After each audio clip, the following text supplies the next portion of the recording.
Good. Glad to see you all. So we've got 2 more nights, which means we've got 4 hours to do a whole lot of stuff, which means we're going to cruise through the listing scripts tonight, because I do want to get through those, be able to answer questions for and with you, so that we have tomorrow then for the anatomy of a seller transaction. And I will certainly do my darndest to leave 15 minutes at the end of tomorrow's class to close Ignite with the cat house story. So that is my promise to you, which means we're going to dive right in and get started, because we are down to 1 hour and 58 minutes for today. So we finished last Thursday with a discussion about utilizing that pre-listing package, right? That pre-listing tool. Anybody get started on customizing theirs based on what we talked about, where I showed you could go to find foundational stuff? Anybody get going on that? What have you been experiencing?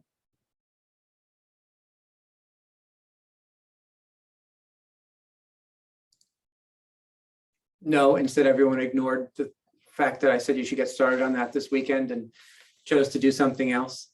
Was it Super Bowl prep? Is that, because that only took me about an hour prior to the game. So I'm not sure where the rest of the weekend then went. All right, so let me just suggest that, right? And the other thing I'll ask is, there's almost 20 of us on here, and there's like 4 of us with cameras on. So go ahead and grab your cameras. Don't be shy. Your hair looks great. Makeup is perfect. Beard's trimmed. You're all more gorgeous than I have ever seen ever in my entire experience as a real estate agent. If this does not work, modeling is the next stop for each and every one of us. That's what I see when I'm looking across the so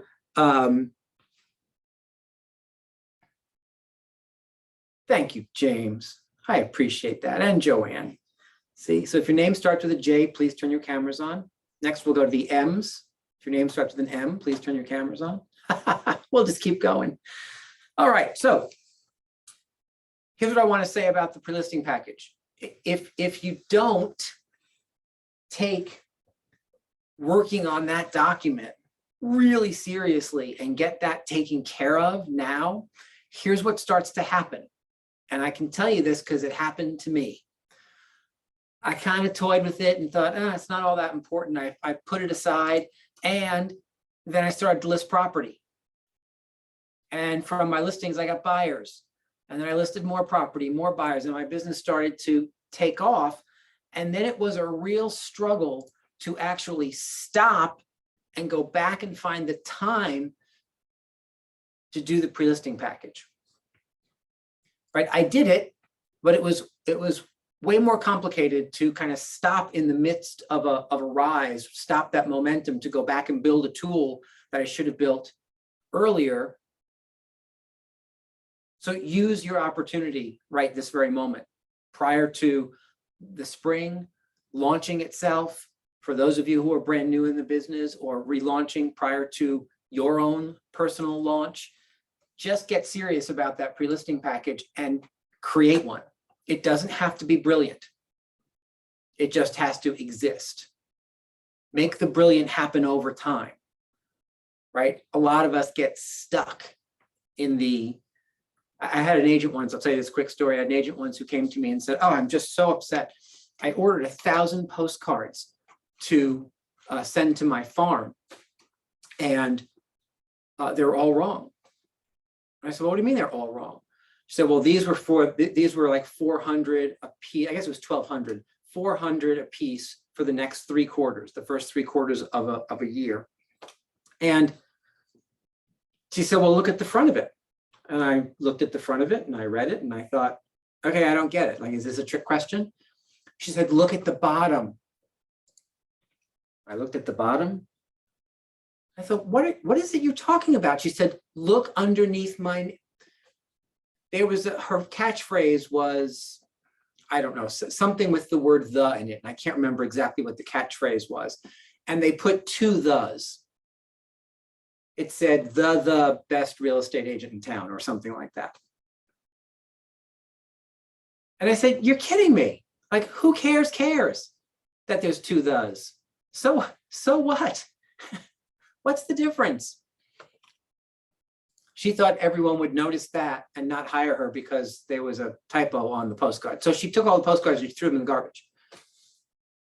To me, that's like crazy town. It's the same concept of spending hours and hours and hours obsessing over how a tool of yours is going to look, when the first step is just get it done. Just get it done so that when you have an opportunity to go and meet with a seller or a potential seller, you have some version of a pre-listing package to send their way, right? I wouldn't leave my house. I wouldn't leave the office without a pre-listing package going out nowadays. So if that's helpful. That doesn't mean send out crap. I didn't say that. But what I did say is don't obsess about how things look until you have at least that first draft done. Then if you want to spend time week after week kind of polishing up each page until it's perfect, that's awesome. The last thing to remember is that it is a living, breathing document. If it gets too stale, it gets too stale. So every 30 days or so, you may cycle something else in too, because there's a new tool that you're using and you want to promote that, or there's you had really great brochures done for a specific property that you want to sub in for your next couple of pre-listing packages. Make sense? All right. So the listing consultation scripts. Let me see if I have. No, I do not. Oh, goodness. No, I do not. Let me grab you. For those of you who need those listing consultation scripts, I am sorry, I did not grab that link. So let me do that for you just real quick. So those of you who need them, have them. If you don't want to follow along, that's okay too. I just want you to have the option. And I am slightly unprepared with the link. Give me another second and I will have it for you. Now, while I'm doing that, there was something in the chat that I didn't quite see. I just know it was James. So James, would you do me a favor and unmute and tell us what that said? Yeah, sure. So I didn't get to the working on the listing, pre-listing package this weekend, but got 300 hand and addressed letters together for our farm area here. So next step is today and tomorrow working on the pre-listing package. So nice. Hopefully we start getting some calls and can use that. So yeah, it's a beautiful thing. I'm thrilled that lead generation was your first priority, right? And here's why I get so kind of like, let's get this done about the pre-listing package. Because what I find for a lot of people is that without that tool, they are less apt to go whole hog on the generation of listing leads for fear that, well, what do I do if someone says yes, right? So the answer is you send them your pre-listing package, then you go and use these scripts and go and list the property. So keep driving for appointments and be prepared with the pre-list. It's not necessarily an or conversation, is it? It's kind of an and, right? So I love that. Thank you, James, for sharing that. And do let us know. Keep us posted on the results. Will do. P.S. Just in case. Well, you know what? We'll circle back to that a little bit later. We'll circle back. I promise on that. All right. Let's dive in then to the scripts. You've got the link in the chat. If you're looking for them, they are called Mastering the Listing Consultation. In that link in the chat in the Google Drive. So you can grab those. We're going to start with page 1. Imagine that. Let's do this first, however. If you remember, what I talked about was we're going to walk you through a 2-step process. And so that 2-step process is you grab your appointment, you send your pre-listing package ahead of your first appointment at the house, which is when you go and actually view the property. Right? You're not doing much more than that. You're viewing the property, you're asking if there's any questions, you're gathering the seller homework, right? Those keys that we talked about. You're going to grab the seller homework and then spend the next 24 or so hours doing whatever homework you may need to do. You may be visiting town hall to grab data from town hall. You'll be working in the MLS to find comps and make sure that you have an idea of what the market is speaking to in terms of value, so that you can then meet with the seller a second time to actually have the consultation. Right, that's the process we're going to push you through. There are agents who do a one-step version of that, where their visit to the home is kind of all-inclusive. We're going to walk you through a two-step process that you can always condense down into one. The last thing, the only thing to remember, the last thing to communicate to you is make sure that you're not having this huge gap in between visiting the home and then calling them back to the office for the listing consultation.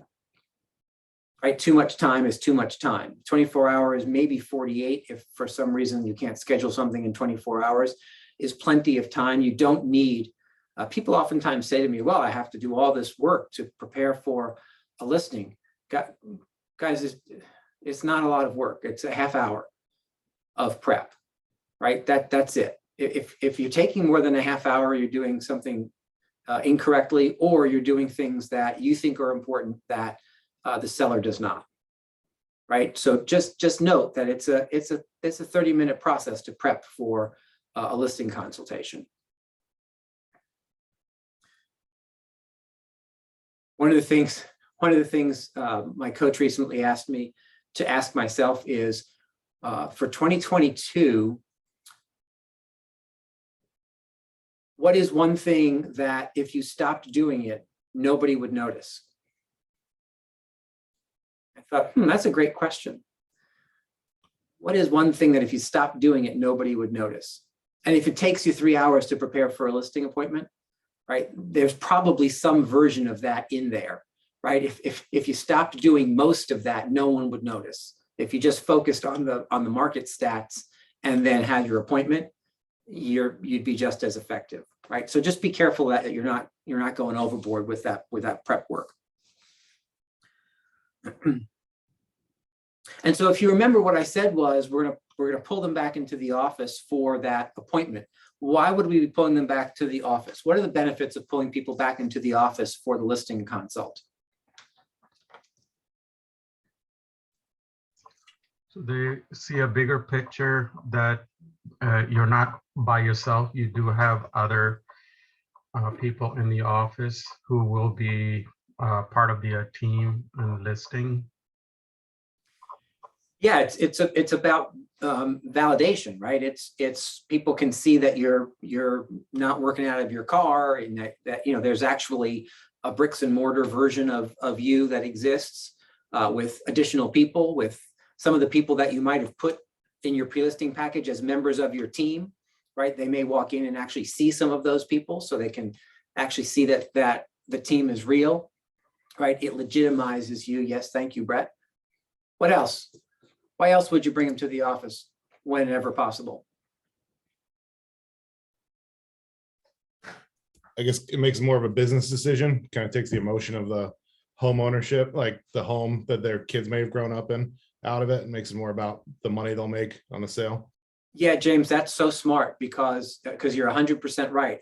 If people are going to be attached to their property, right, and attached to the property makes actually selling it harder. Attached to the property oftentimes means that they're unwilling or unable to see the truth about their value, right? Because if they're way attached to the property, if the value in their head is way more than maybe what you're placing on the table, maybe not in the last 12 to 18 months. However, again, we have to have conversations that aren't always about the current market we're in, right? And so when you remove them from the emotion or the emotional attachment of the property they're looking to sell and place them in a more neutral location, like in the office, it can help, right? Great. And what else? Any other reasons?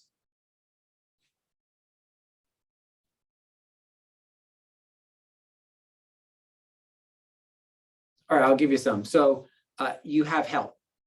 If you run into an issue that you don't know how to solve, if you're in the office and your colleagues are in the office, you have some help. You can simply excuse yourself for a moment and go and run down the hall and ask for some help. You have your tools available to you. You have the big screen TV, you have computers, you have Xerox machines, right? You have all of those tools available to you to make your job simpler. Today, we have a lot of people doing listing consultations on Zoom as well, right? So they're not necessarily coming to the office. You're not necessarily going to back to their house. You're kind of splitting the difference, right? You're going to be in the office and they'll be in their home and do it on Zoom. Is that a legitimate version of a listing consultation? Yeah, I see some tentative head nods, but I would say it's a big old head nod, right? Zoom is a time saver. I think what we talked about on the buyer side, we don't have to rediscuss or relitigate on the seller side. It's the same. It's the same conversation. It saves time, effort, and energy, and allows people to say, I believe, allows people to say yes to the follow-up appointment faster, because you don't have as much to navigate in terms of scheduling. Make sense? So either or. And in certain scenarios, are we still heading back to the house for the second appointment? In certain scenarios, sure. Perhaps there's a demographic of people, an age. Is age still demographics? I'm never quite sure if those are the same. I think it is, right? Yeah. So if you have real elderly people who aren't interested in coming out, or the weather is bad for them, or they just don't get around, they have mobility issues, right?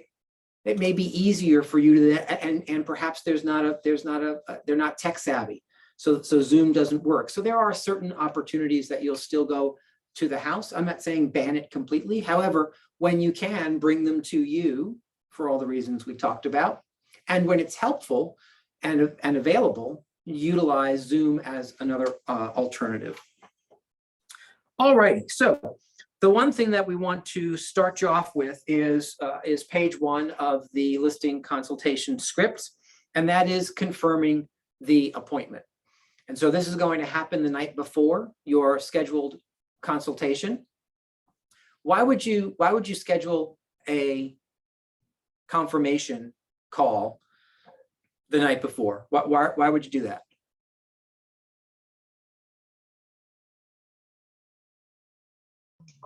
Just a reminder. Yeah, so first and foremost, people are busy, they forget.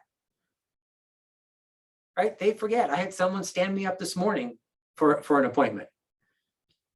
She didn't do it because she didn't like me. She didn't do it because she did it because she forgot.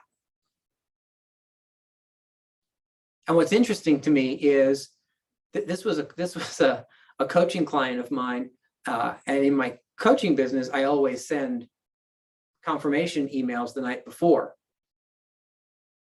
And last night, for whatever reason, I missed it. I missed the confirmation email, and then got stood up. So I get to look at that and say, well, whose fault is that? Well, it's my fault, right? Because I didn't follow the steps. So here's what I want to do. I want to have somebody go ahead and read this confirmation of appointment setting script. You'll notice the way the script is written that you're not calling for your own appointments. Right? I think Len just put that in the chat, did he not? Let me scroll down there. Yes, right? Have somebody else deliver this call. Remember, you're from the conversation we had on the buy side, you have people for certain things. And one of the things you have people for is confirming the appointments. And just like with the delivery of the pre-listing packages, where we're asking you not to do that yourself, the same issue pops up if you're calling the night before to confirm the appointment. Sellers are apt to start to have the appointment on the telephone with you the night before. right? And they start asking questions and, oh, just give me a hint. And oh, maybe we could shorten our time tomorrow if we just started to have a quick conversation right now, right? So remove yourself from that, have somebody else run this for you. All right, who wants to read this through for us? I'm taking volunteers all evening long. I will play your seller, so you just have to read the words that the buyer says on the page.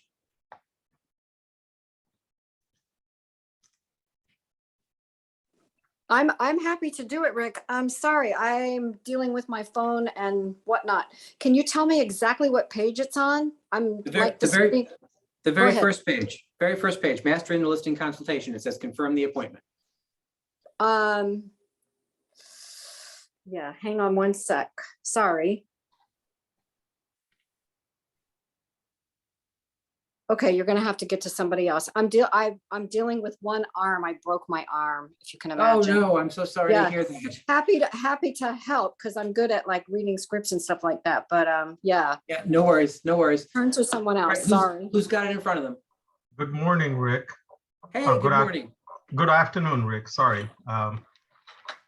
This is assistant calling from, should I read word to word or should I make up my own? Yeah, you could say this is Moses calling from Donna Gilbert's office. This is Moses Peter calling from Donna Gilbert's office at Keller Williams Realty. How are you today? I'm great, thank you. I was just calling to confirm your appointment with Donna for tomorrow at 4 p.m. in our office at 2777 Summer Street. Donna is looking forward to meeting with you to discuss the sale of your home and wondered if there was anything specific that you wanted to be certain that she covered. Well, I assume she's going to talk about the market and where our house fits into it. Yes. Okay, what else? Hey, I'm not sure there's much else to talk about. That's kind of what I'm interested in hearing. Oh, great. Anything else? If you have anything else you can think of after our conversation, maybe you can let me know. Perfect. But I will be sure to let her know your concerns or what you have just asked me. Also, were you able to review Donna's pre-consultation package that was delivered to you? I did. Okay. Do you have any questions regarding that? No, I think it was pretty self-explanatory. Thank you. Great. Okay. Donna will look to review those with you when you meet with at your home tomorrow. Yeah, and so Moses, before you go on, because you skipped a really important question, so just go back into the middle of that paragraph. Were you able to complete the? Oh, did you have any questions? No, I did not. And then to make sure we give us the next sentence. Yeah. Yeah, and were you able to complete the seller homework pages? Almost. We have a little bit more to get done on that, and we'll be done. Great.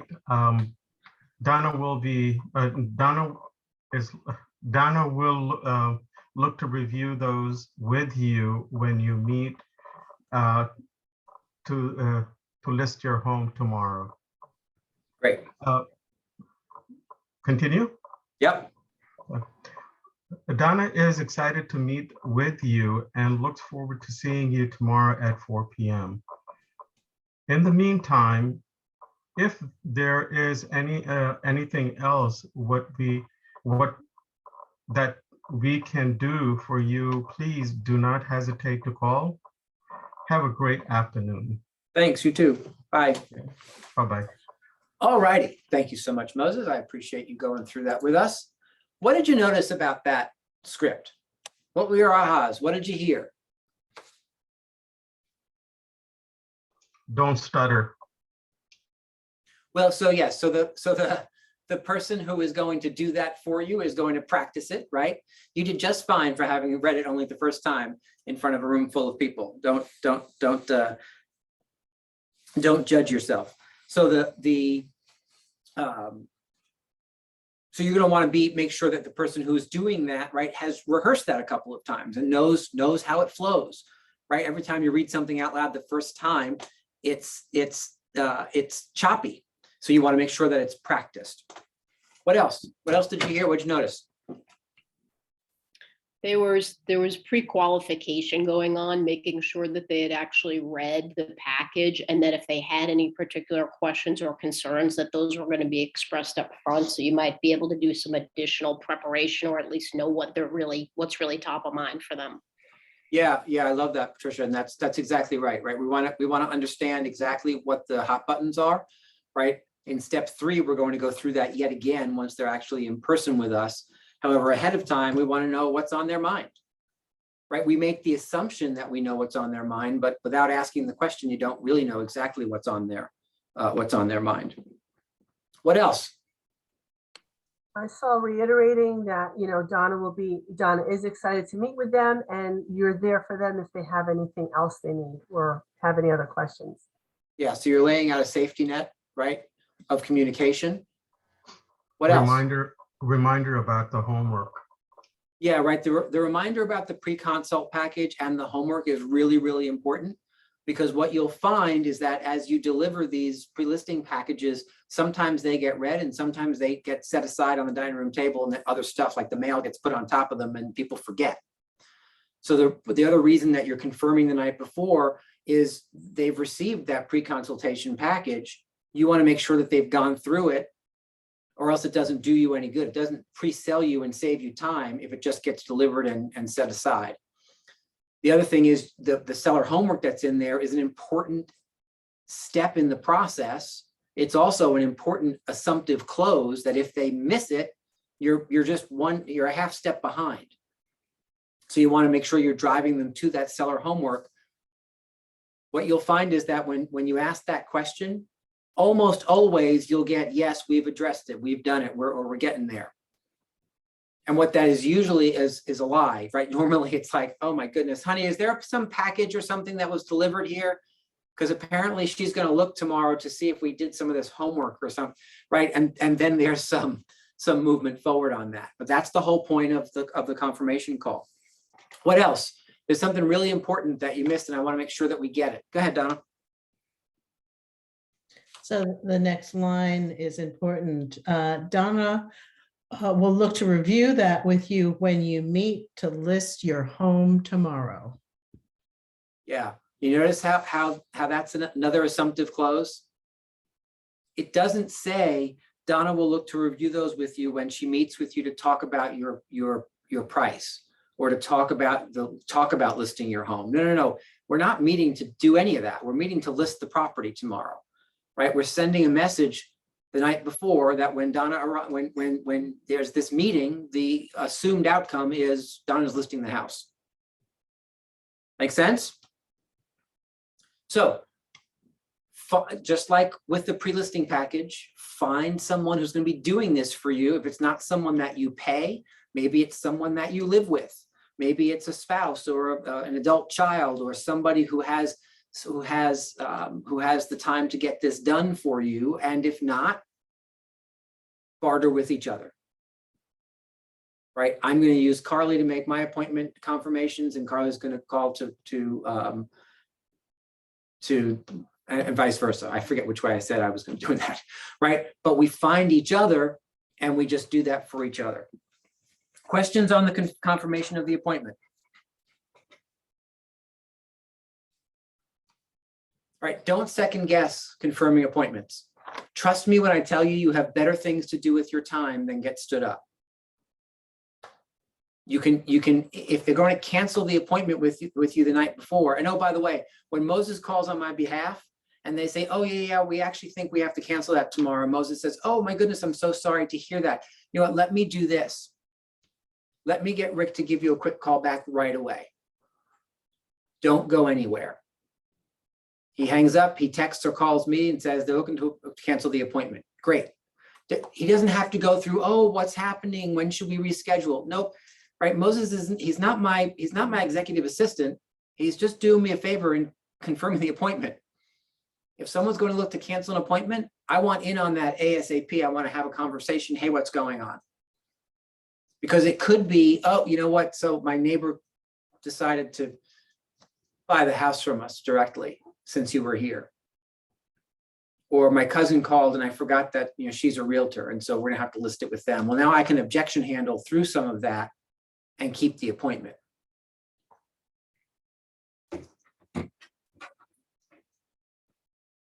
All right, step two. Step two is setting the stage. So turn the page, we're going to set the stage. If you remember, we set the stage on the buyer side. And on the buyer side, we had 3 distinct sections in the set the stage piece. We had the intro, we had the agenda, and we had motivation. Well, would it surprise you to know that the set the stage script for the listing consultation is nearly identical? We have 3 distinct sections. We have an intro, we have the agenda set, and then we have some motivation questions. So let's go through that so that you can hear what that sounds like, ask any questions that you have, and start to utilize this as part of your process. Now, remember, this is written as if someone is coming into the office. And so just like on the buy side, you're either meeting them in the front and walking them back to the conference room, or they've already been seated in the conference room and you're walking into the conference room to meet them. Oftentimes, for the second time, perhaps you're meeting one of the decision makers for the first time. But remember, your first step was meeting them at the house. And so this is not your first meeting typically. Again, if you're pivoting to a Zoom conversation, you may change some of these words, right? You're not going to necessarily offer someone coffee or water if they're at their own house, right? You might change that. Hey, you know, are you comfortable? We'll be about 30 or 40 minutes or so longer if you have questions. You know, do you have your adult beverage in hand? Ha ha ha, right? You can change that up if you're in a more remote environment to make it make better sense. So if it's all right, I'm going to walk you through this script.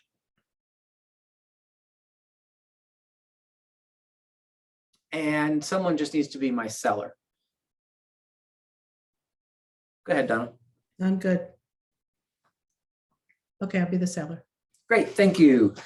Hi, Donna, how are you? Oh, we're great. I'm great. That's excellent, excellent. Did you find us okay? Yeah, no problem. Great directions. Excellent. Listen, before we get started, can I get you something to drink, some coffee or water or anything? Oh, no, I'm all set, but thank you for offering. Oh, no worries, no worries. Look, Donna, we have a lot of exciting things to discuss today. So if it's all right with you, I would like to just jump right on in and get started. Would that be okay? That works for me. Excellent, excellent.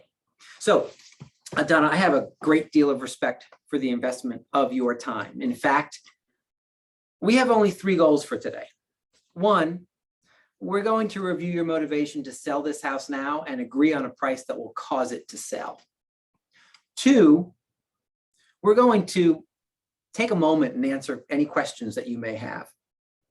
3, we'll decide today whether you want to hire me. Does that make sense to you? Yes, it does. Excellent. So I have 3 critical questions. Number 1, do you really want to sell your house? Yes, I do. Excellent. Number 2, are you willing to price your home to sell, or do you want it to sit on the market week after week after week? No, I'd rather price it to sell. Okay, agreed, agreed. And 3, do you want me to handle the sale for you?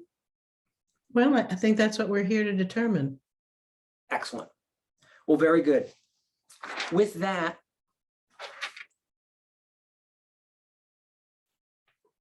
Did I mess up? Should I just said yes? no, you're good. Okay. I just thought there was another line on the bottom, but there's not. All right, so let's stop there for a second. So you've got your set the stage script. How long did that take us to do? 2 seconds. Right, it's like 2 or 3 minutes long at max, right? And that's with me fumbling to try and read it and also look at Donna at the same time. Right, so this is not a long process. You're going through the intro, the agenda, and then some motivation questions. Talk to me about what you heard and why what you heard is important. What things did you notice in that set the stage script? You were trying to really get a sense of if the seller was like very serious about actually selling the home. Yeah, so the idea of, I mean, the fact that Donna's sitting in my office, to me, says, yes, she's serious, and yes, she wants to move forward. However, we ask the questions of them to make sure that they're clear about it, right? So yeah, 100%, getting clarity is crazy important. And that oftentimes is what those, it's really what the whole script is pointed towards. But when we end in those motivation questions, right, we have to make sure that the seller is still there for the reasons of selling the property. What else did you notice?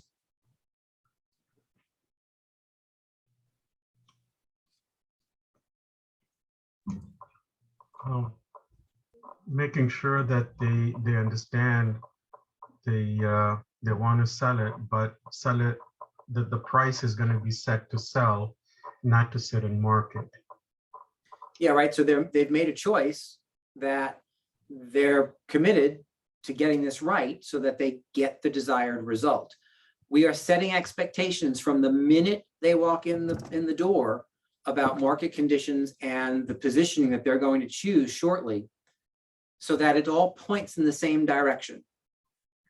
It's not let's live in fantasy land over here until we actually get to the data and then be surprised by the data, right? We have to be setting those expectations all along. Notice that when we ask the motivation question at the end, are you willing to price your house to sell, or do you want it to sit on the market? Right. I like the add-on of week after week after week, so I threw that in there. Notice there's one or in that sentence. Mhm. It's not this or that or another thing or some fourth thing or ninth thing or 12th thing. It's, are you willing to price it to sell, or do you want it to sit on the market week after week after week? And so you're giving them the choice. You're modeling behavior. You're helping them be decisive, or we're going to do one thing because we don't like the other thing. What else did you notice?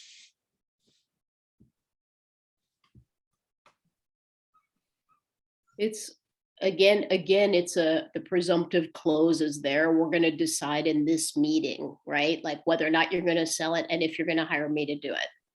Yeah, thank you, Patricia, because that's probably the most important. It's probably the most important part of this script. I'll give you the second most important part in just a second, but the most important part of this script is to be clear that we're here tonight to make a hiring decision. So many agents get through this conversation and arrive at a moment of truth where we've had the positioning conversation, right? That the contract's kind of sitting there staring everybody in the face, and there's this silence that comes over the room. And the mistake that gets made is we assume that means they're not ready to sign the piece of paper, and we start talking about marketing again, or we start talking about how many MLSs we belong to or whatnot. Instead of recognizing that we set clear expectations up front. We're going to decide whether or not you're going to hire me. So when that pause comes, when that silence comes later on, that's just another opportunity to close. If there's nothing else, are we ready to sign the contract? Right? I'll give you PMGS in a minute because I want you to write down PMGS, but I'm gonna go to Donna first. So it dawned on me just when you said that this is, and this is obvious, but it just dawned on me again, how much this is a tool to keep us on track as much as keep the buyers on track. I mean, the sellers on track. It's to make sure we don't go down all the little bunny trails and, like you said, tell them about how many MLSs. No, this is what we're here to talk about, and we're going to just stick to that. The real reason why I raised my hand is I also like the line that says, we'll take a moment to answer the questions. Not all night. I'll take a moment, we'll answer the questions, and then we'll move on. Yeah, so it's yet another expectation setting opportunity, right? We'll take a moment and answer any questions that you may have. The good news, right, is that with the delivery of the pre-listing consultation package, so many of those questions are answered by them going through that they don't bring a lot of questions to the table. Therefore, taking a moment to answer any questions they may have is far more reasonable. Now, does that mean that if they have, if they're on their fourth question, you're looking at your watch saying, oh, I'm so sorry, you're out of time? No, that's not the point of this. Of course, you're going to answer any questions that come up. Again, you're just setting the expectation of how this will flow, right? That the questions that you likely have were either answered in the pre-listing package or will be answered as we proceed through this process. There are times when sellers ask questions a little too early, right? They'll ask a question, oh, you know what, well, how fast is the market moving? That's an excellent question. If you will give me just about 2 more minutes, we are actually going to naturally flow right into that conversation. Would that be all right? Yes, great. Right? Or the strategy of when someone asks a question up front, well, before we move forward with anything else, what is your commission? That's a great question. If it's all right with you, we're gonna get to that through the natural process of this consultation. What I'd like to do is just kind of jot that down here, commission question. And if for some reason you don't get the answer that you're seeking by the time we are finished with our consultation, we'll make sure that we go back and bring that question back up. Right? You're maintaining control of the process. You're not getting sucked down all these bunny trails, because to have a conversation about what you charge before you have a conversation around the rest of it is premature. People wonder how people take higher commission rates. Well, they follow this process. They show their value, and then they show their value again, and they continue to show their value, such that when the time is right to just be hired, you've shown and demonstrated enough value between the exposure opportunities that you have in your whole marketing deal with just the pre-listing package to the market expertise that you've just exhibited throughout the consultation process, that there's less of a concern about that and more willingness to say yes, right, at the numbers that you're looking for them to say yes at. For those of you who have never done that, you don't believe what I just said. And I understand that, right? Because I didn't either until I started to use a different process, AKA this process, and experienced the shift. Right? I told you guys, I think a week or so ago, I mean, did you ever go to family reunion, or one of the things that I'm always fascinated at when we go to these national conventions is they put the best of the best up on a panel for objection handling. And people in the audience always want to know, how do you objection handle commission? Like, what do you say if they say to you, I want to do it for 4%? And these mega agents on the stage tend to look around and look at each other and think, okay, well, do you have one for that? Because I don't really deal with that much anymore. Do you have one? Because they've mastered the process and shown enough value most of the time that they don't end up having those conversations about what they're worth, because they've communicated it at a high level from the beginning. All righty, Lisa. Yes. One quick question back to when you said when a silence towards the end comes up and you say, if there's nothing else, are you ready to sign the contract? Is there a way to be able to kind of subliminally direct them to that's automatic, that's what we're going to do, maybe by rewording it and saying, if there's nothing else, we can complete the contract now?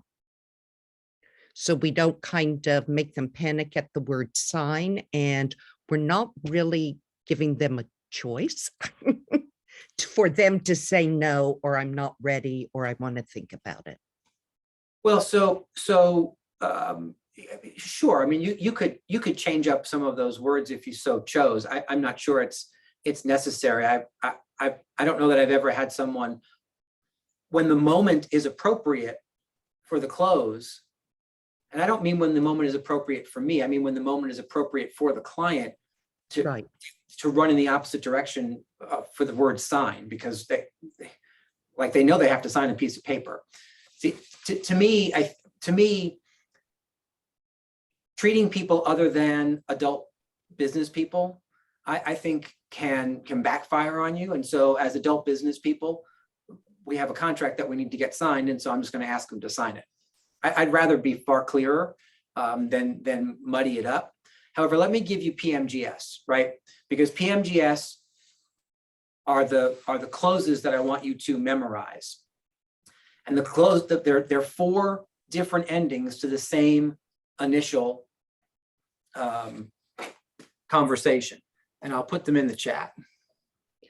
Yeah, because the only reason I asked that is because a couple of times I've gotten to the end and they're all excited. It seems like, wow, I'm going to be, by the time they, get to their car, I'm going to be booking the photographer. And I'll say, okay, so now we just need to get the contract signed. And they'll go, oh, we're signing today? Oh, we weren't prepared to sign today. And then my head just kind of, I don't know. Well, remember that. Whirls. So what that says to me is that likely up front, you didn't set the expectation that we're going to make a decision about hiring me tonight, right? That's why this process, Right. pieces of it don't work. You've got to start with step A and go through Z, because if you leave out B, well, then by the time you get to X, it's all jumbled up. And so it is a process. When you are clear up front, we're gonna decide tonight whether you're going to hire me, right? Then it's not a surprise when you ask them to sign the contract. And Yeah. even if it is, the answer is just yes, of course. Right. When they you're right. say And something I like that. keep forgetting, it's basically, it's a package, this consultation. So you can't forget a very important part of it. Exactly Otherwise, right. you're going to leave out those expectations you have on your sellers, or they have on you. So here's PMGS. I just put it in the chat. Are you ready to put me to work, move forward, get started, sign the contract? If you don't memorize any other closes, those 4 will get you through any listing consultation, right? And remember, so at certain moments, when the moment is appropriate, which is typically a moment of silence, or they've asked for it, because silence means there's nothing else to talk about. And you simply work these closes into the conversation. Excellent. I'm curious. Are you ready to? I always like to put the phrase "I'm curious" in front of the stuff that I use, right? So I'm curious. Are you ready to put me to work? You want to know the one I used to use when I was actually in the field by myself? Before I merged with Debbie, my close was, so are you ready to let the magic begin? And I'm not kidding. That's what I used to use. Are you ready to let the magic begin? Oh, baby. Look, people are literally leaping off the call. I think they think there's no way I'm going to learn anything from somebody who actually used to say, are you ready to let the magic begin? And yet, here's what I can tell you. At the end of a 30 or 40-minute consult, when we've been kind of in the weeds about getting it right, and you're using a process that involves and engages the seller, like we're going to finish tonight, and it's not just you yapping away at them. Are you ready to let the magic begin? Is kind of a relief. They're like, oh, good, we don't have to work anymore. Here, you go do it, right? But the consult is more of a partnership when it's done properly. So write those down and memorize them. PMGS, are you ready to put me to work, move forward, get started, sign the contract? 1, 2, 3, or 4. All right, there's one more thing I want to be certain that you take away from this script. And that is the last line. Christy, I'll get there in a second. Do you want me to handle the sale for you? What is that? What do we call that in script work? It's a close, right? It's a close. Do you think it's on purpose that we're closing minutes after they've walked into the office? Right? We just said this was like 3 minutes top to bottom. Would it surprise you to know that when you use this script and close at the end of those 3 minutes or so, 30% of the time, the answer is yes. Do you want me to handle a sale for you? Yes. Great. So it sounds to me like we should maybe jump to a conversation around, let's jump to getting the paperwork out of the way. Right? So when Donna says yes, we're going to leap to signing the contract. And then in partnership, have a conversation about the positioning of your property.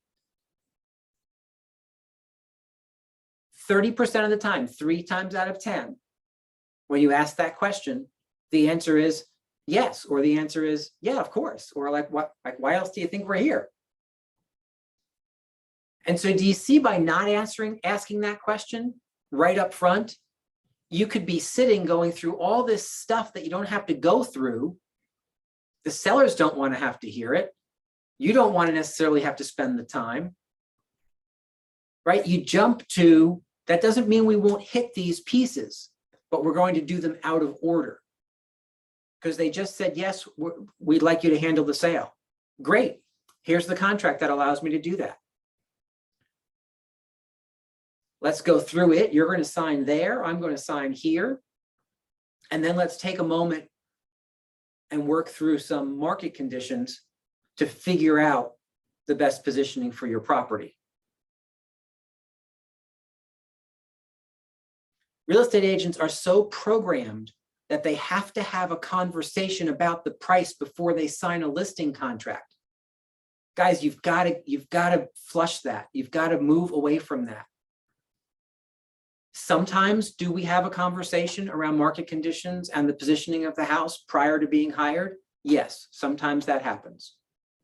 And sometimes it doesn't. Sometimes we're hired based on the value proposition that we've put forth, or the reputation that precedes us, or a personal relationship that we might have. We get hired first, and then we do the steps in this consultation afterwards.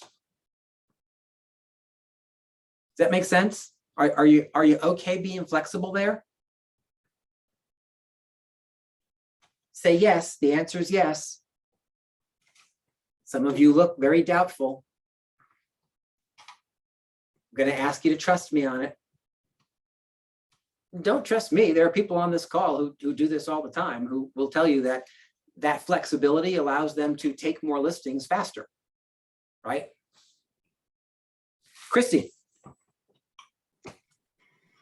So my question is, and I hope it's not a silly one, but how does this translate when you're doing these meetings virtually, as far as like when you get to the point where you're like, okay, so are you good to sign the contract? And it's like, I'll email it to you now.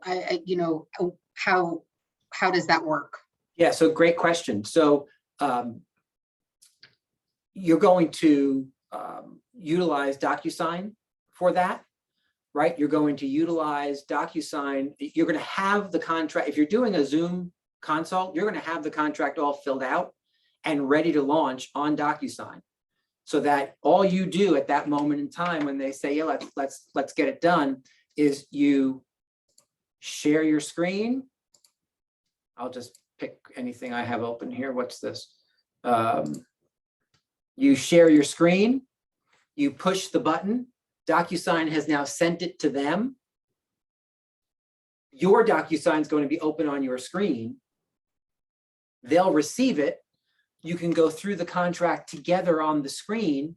And when you get to the bottom, they just click sign. So you're still engaged with them. You're still having the conversation. You're still on the Zoom with them. I do not encourage shooting off contracts and saying, get that done and we'll pick up tomorrow or whatnot. I don't encourage on the buy side or the seller side ever just email documents off without you being in person and there to be able to answer questions, right? Does that answer that, Christy? Yeah, no, that makes sense. I appreciate it. Thank you. Sure thing. It's a timing thing on Zoom about how you're sharing the screen and how you're pushing the button to get that off to them. So as long as you get the timing right, and if you don't, that you can kind of make a joke. Oh, you know what? I actually think I have to push a button first. So hold on, let's hum a, do you know a good joke while I get that off to you? Hold on, and you get that off and then bring it up on the screen, right? What's cool is most people have email on their phones, so they don't even have to be in front of a computer, which is why you're bringing it up on your shared screen to kind of review it and see what the story is. And then when you're done, they can just hit sign on their phone, right? Either way works. Joanne. Would you include that in your pre-listing packet for, if there's a lot of people, they want to read through it completely before they sign? I would not include it in the pre-listing package. I don't encourage sending contracts ahead of time. I find it can backfire on us more than it can help us. Are there people who like to read word for word? Sure, they can do that on the screen with me. There's no reason they can't get that done that way. Sure. Lisa. Slow and unmuting. In person, in order to finalize that listing, we need your signature. So if they want a copy when they leave, do we just give them a copy of our two? Then we send it over to you. Once you sign it, we then email the final copy, or how do you work that? Yeah, so if you're not utilizing DocuSign, because in person, I would still be using DocuSign. I would be on my iPad and have them on the iPad as well, and just Okay. DocuSign, and then I'm included in all of that, and all parties once it's signed get a copy of the completed document. If you're not utilizing DocuSign and you're in person, I would yes, then you would just give them a copy without my signature. Please note, your signature on the listing document binds the company. You are an authorized representative of the company. The only reason it comes to me for counter signature is because on the listing side, we then, when you put it on the MLS, we now offer compensation out to other brokerages. And so it comes to me for counter signature to make sure that anything we have out on the MLS, we actually have a valid signed listing contract for, so that we're not offering compensation out when we're not expecting any in. So that's the only reason that I countersign those. Your signature and the seller's signature binds, that creates the contract because you are an authorized representative. So you can make a copy that way. Those of you who every once in a while are going to the house, take two, execute two so you can leave one signed copy with them. I don't love the idea of let's sign it and then I'll go home and I'll scan it and send it back to you, because oftentimes you forget and they never get a copy, and issues can arise from that. So if you're going to their home, you don't have a copy machine in front of you or at your disposal, just take two. Donna. So just one thing on the Zoom and the sharing the screen and the sending the DocuSign and everything, practice it. Yeah. Practice it. If there's somebody else in your house that can get on their laptop, do it. Go through the steps, because I tell you, the first time that I was going to do that, that was the thing that kept me up at night. Was I going to be able to open this and send that? And it had nothing to do with real estate. It had all to do with the computer. Once you do it once or twice, and you realize it's not that hard. It's just a learned skill like anything else. So just practice it. Pick somebody on here. Again, if you have somebody in your house, just do that. Now, I do take, if I go to the house, I do take two copies. We sign, I leave a signed copy, but I take my copy that has their signature and I scan it into DocuSign, because it's going to have to get into the command system and I scan it into DocuSign and I send it to Rick for his signature. Then when it comes back, that's how my sellers get their signed, fully executed copy. Love it. Love it. Alrighty, so any other questions on the set the stage?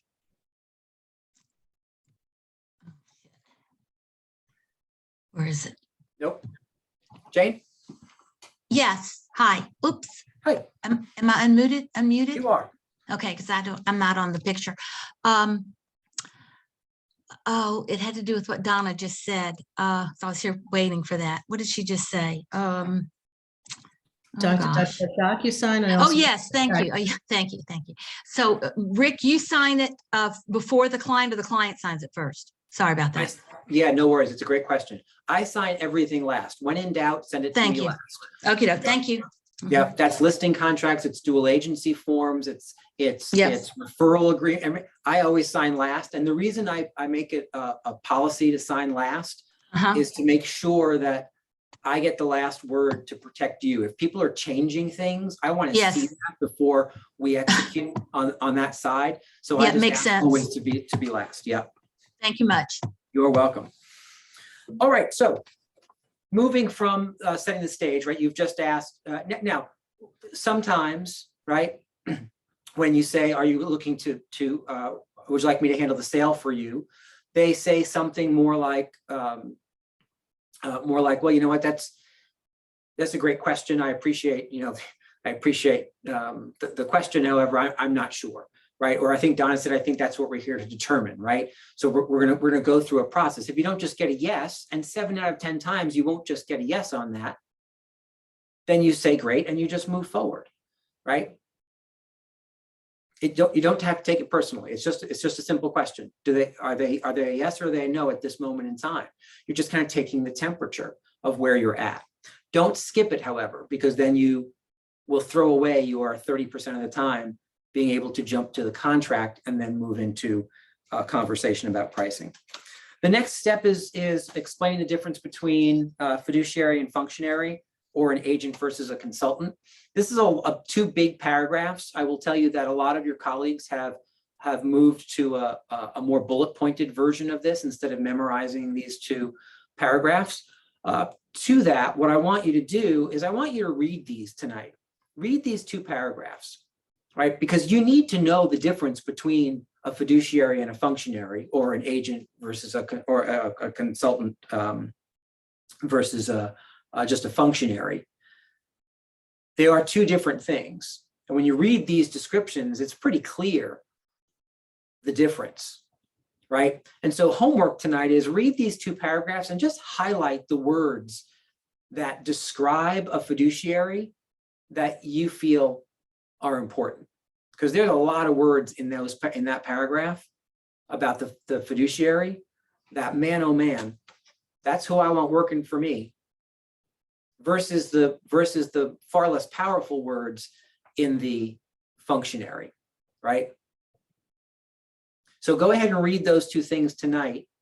We'll discuss it first thing tomorrow, just to make sure you have some clarity around the definition of a fiduciary.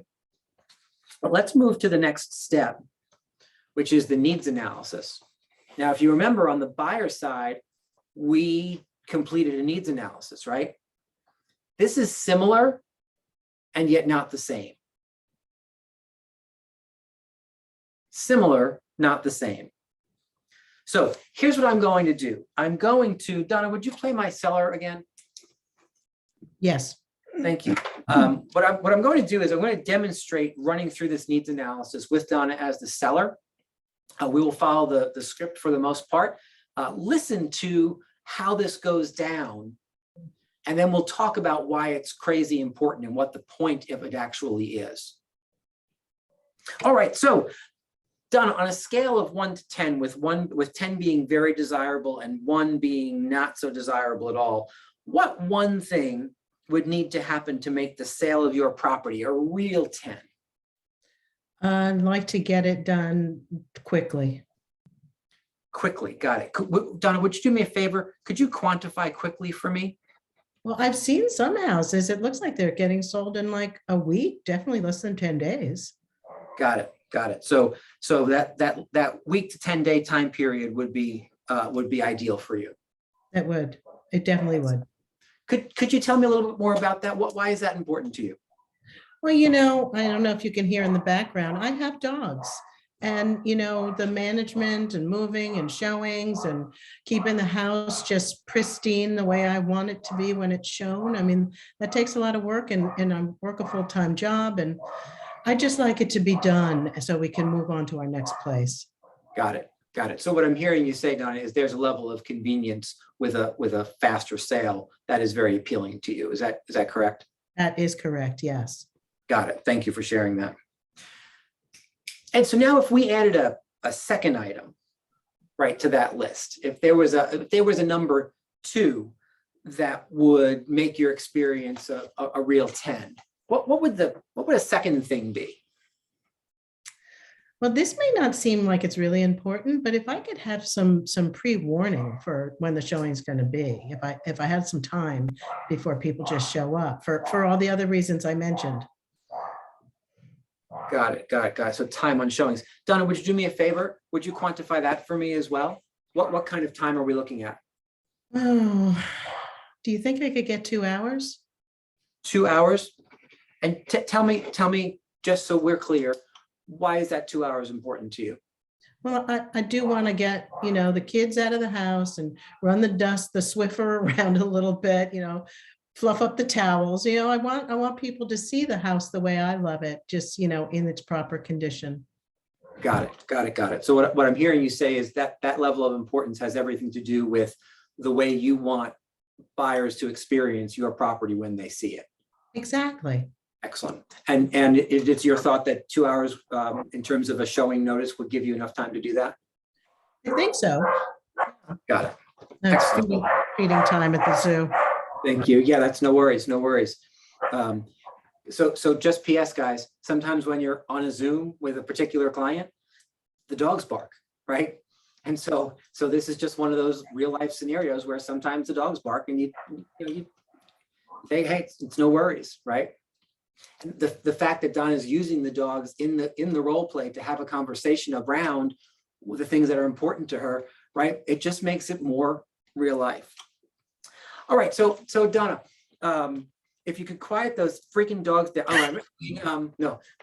So Donna, if you could add just one more thing to make this experience like a real 10 plus, like over the moon for you, what would that third thing be? I'd like to get the money that I'm hearing other people on the street getting. I'd like to get a decent price for this house. Got it. And could you quantify that for me? What kind of numbers are you looking at? Well, the Joneses, I heard that they got like 525. I mean, is that possible? I know you have the numbers. Is that real?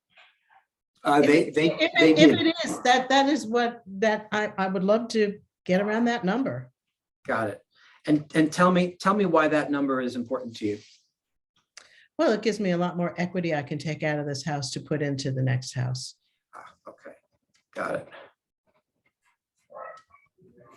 All righty. So now, Donna, at the risk of handing you something on a silver platter and then taking it away, of those 3 things, if I said to you, we could only figure out how to have you have one of those. Yeah. The other 2, we had to take a back seat. Which one of those would you say is an absolute non-negotiable for you? The 2 hours. 2 hours, okay. And I'm assuming you know where this is going to go. If we all of a sudden got real generous and said, okay, let's expand that to number 2, right? If you could have 2 of those 3 things, which one is number 2? Get it down in the 10 days. Okay, so time. Yeah, over. Let's get this over with. Okay. And then obtaining that magic number that you've outlined, that would then be number 3? Yeah, that'd be the icing. Absolutely. Got it.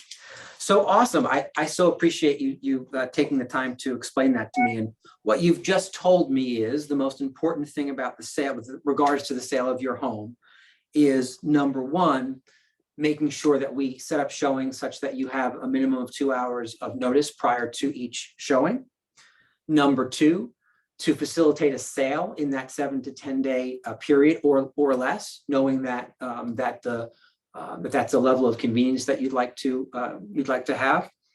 And that number 3, obtaining a price that makes sense to you based on current market conditions is also important. Do I have that correct? Yeah, you do. Excellent, excellent, excellent. So Donna, let me ask you just one more thing. Who in your experience has consulted you on satisfying these specific needs in the way that we've just talked about them? It's funny you should ask that question. I was just thinking that to myself. Yeah, nobody has. It seems different. This feels different. Got it. All right. Well, if it's all right with you, what I'd like to do is begin to discuss the current state of the real estate market and how it specifically affects your home. Would that be all right? That'd be great. Excellent. All right. Thank you, Donna. I appreciate that, that role play. What did you hear? What did we ultimately do? Why is this process so important?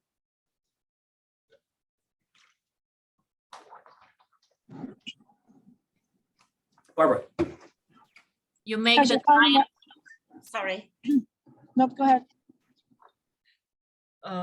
Okay, I was thinking you just you go over the process together with the client, so then he becomes more aware of what it involves selling the house and has a better understanding of what's to come and has an appreciation of for the steps that you carry them through, I would assume.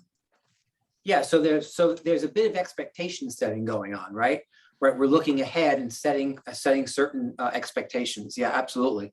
Barbara, what else? Well, you're getting a clear idea of what's important to the client.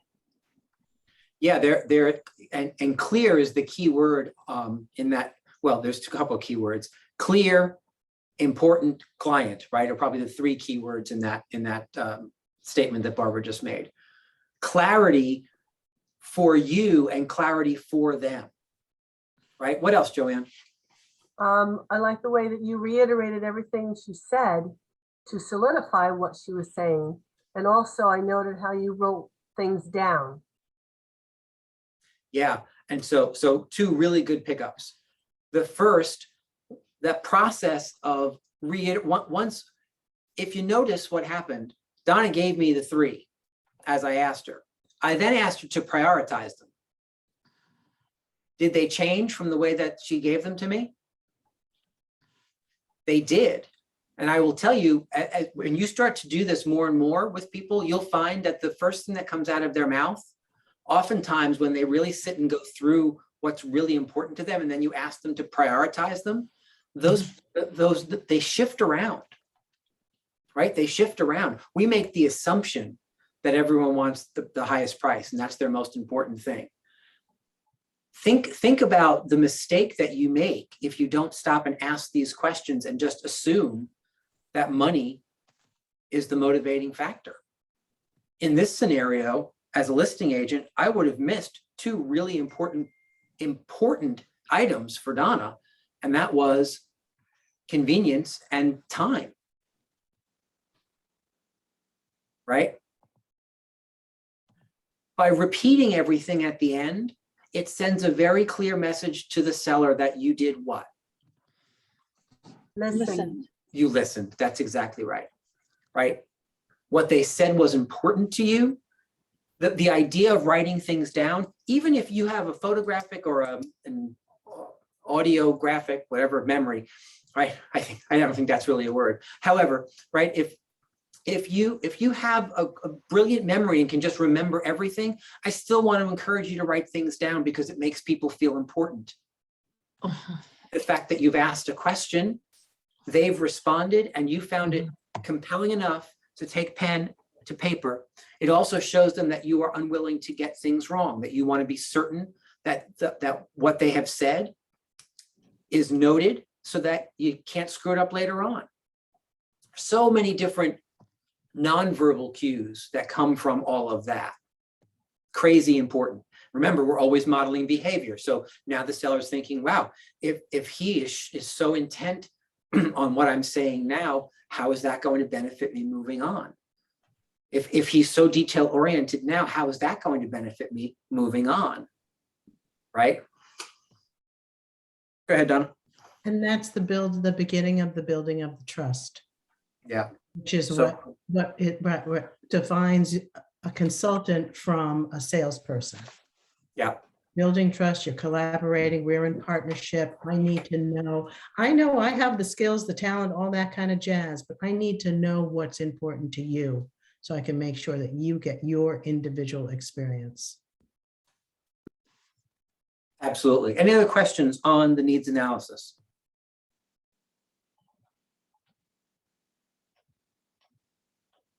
Nope. Okay. By the way, Rick, Yes. audiographic memory is real. Oh, really? Oh, well, that's good. I just kind of replaced photo with audio and gave it a shot, but yay for me. Okay, well, there you go. All right, so moving forward, if you notice at the end of that exercise, we then move to let's shift gears, right? We're gonna have a transition conversation. Let's shift gears and talk about market conditions and how those market conditions affect you and your home, right? Because that's what everyone's really looking for. So let's go through the next page. The next page, you can see, if you noticed, somebody asked a question last week about how important it is to memorize, right? And I said, we'll get to a page in the seller consultation package that gives you an idea of taking a paragraph of questions and breaking it down into what could be used as a fill-in-the-blank form on a clipboard. This is that page. We used to hand this to you as just a big paragraph of questions. Instead, we kind of broke it apart. After each question, there's a line or two. And for the same reasons that Joanne and I just talked about regarding asking a question, listening aggressively, and writing down an answer, it works beautifully to help you not have to necessarily memorize each of these questions. You're just working from a form. There's nobody who thinks that's weird, by the way. Nobody who thinks it's weird. So don't make it weird. So these market conditions questions kind of start the whole process of, now we're getting into the numbers portion. Now I'm going to make certain that we have this dialogue around what's going on in the marketplace. And that starts by asking these 7 or so questions.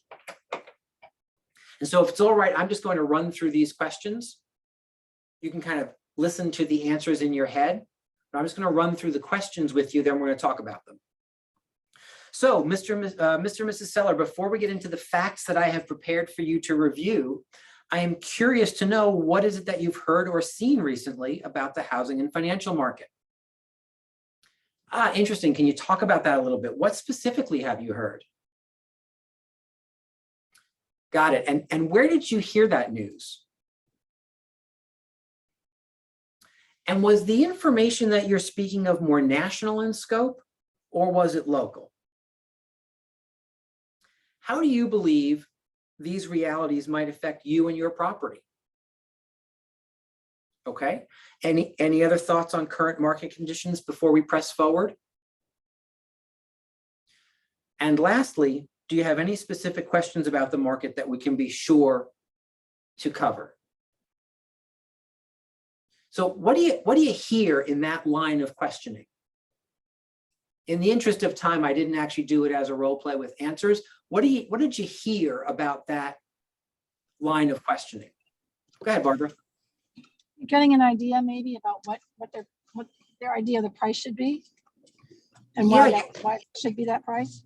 You're providing them with an opportunity to kind of do a brain dump about what they know, what they think, and why they know it and why they think it, right? That's kind of the big picture. What else, Brett? Or was that your answer? Yeah, kind of, it was. Got it. Yeah, I was reading your mind.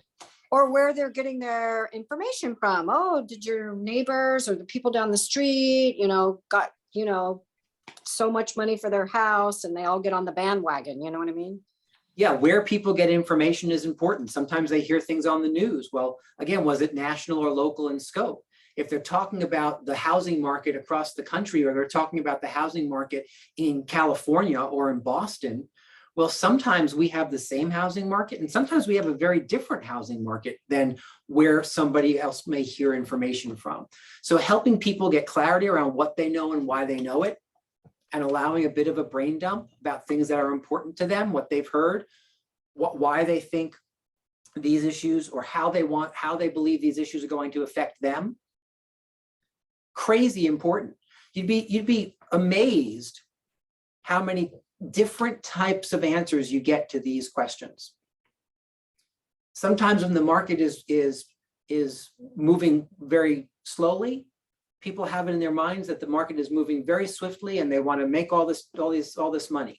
Sometimes when the market is actually moving swiftly, you ask these questions and you'd think you were interviewing Eeyore, right? And there's wah, wah, not so good. Like, oh, okay.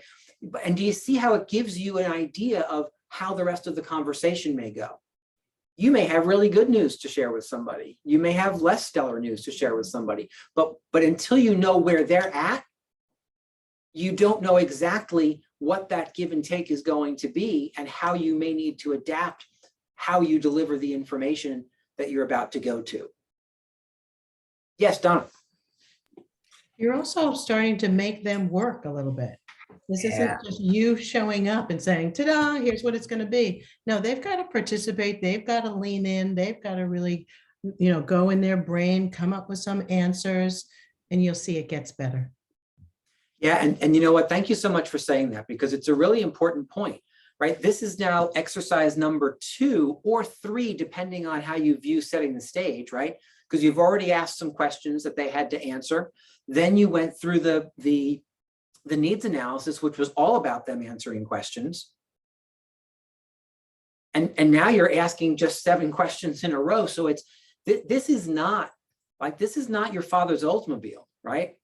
This is not them sitting back and watching Carol Merrill do the presentation,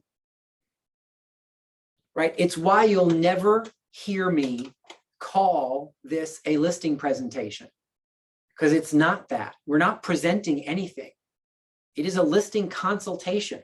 We are consulting people through a really important conversation around their largest asset. Presentation is way different than consultation. And so if you'll start calling it what it is, my hope is that you'll take more seriously what it actually is and start to move away from the whole, here's what's behind door number 1 version of the listing meeting. Yes, Joanne. I see that also as being interactive, and I think with the clients being interactive, it makes them feel more a part of the whole scenario.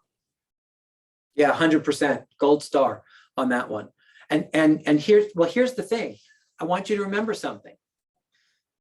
In a meeting, the person who has spoken the most tends to feel as though it went the best. I want you to think about that for a minute. If that's the client, well, then they get to the end of this consult, they've spoken the most, they've participated, they feel like it went the best. So when you use your PMGS, are you ready to put me to work? It's such an easier yes. If you've done all the talking, well, then you feel like it's gone the best, which means they don't, which means when you ask the question and they're not quite sure, or they don't leap up and grab the pen and run over to the table to sign, it leaves this doubt in your head thinking, okay, well, that's weird because I thought that went so well.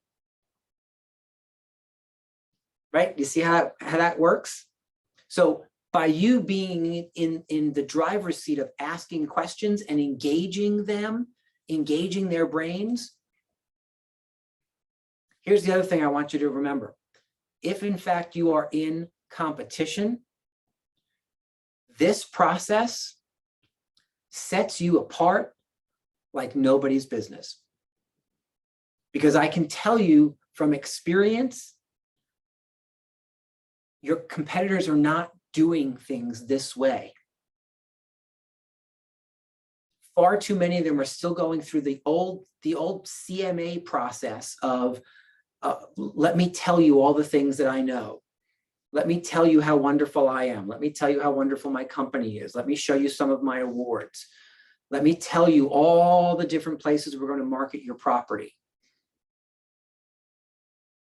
Guys, this has you show up, ask some really pointed questions around the motivation and the importance of the things that are driving the seller to be a seller, how to make this an absolute win for them. Oh, by the way, one thing I forgot to say, on the needs analysis, think about it this way. You're just asking them to tell you exactly who they want and need you to be, so that you can just then say, yeah, I can be that. And then you just go and be that. Do you see that? If you're guessing about who they want you to be, well, now you have no clarity around who to actually be. Joanne, did you have another question? Sorry, forgot to put my hand down. Yeah, no worries. I just couldn't remember if that was you again or you still. Any other questions on or comments on the market conditions questions?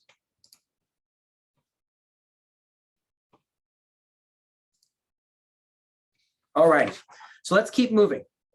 You now move into two short scripts that touch on two pieces, like two data points, two pieces of information. One of them is the brokermetric supply and demand chart, and the other one is an outline of month supply of inventory for whatever town you happen to be listing in. We're going to run through those, both of those, so that we can get to the actual SPA script before we finish tonight.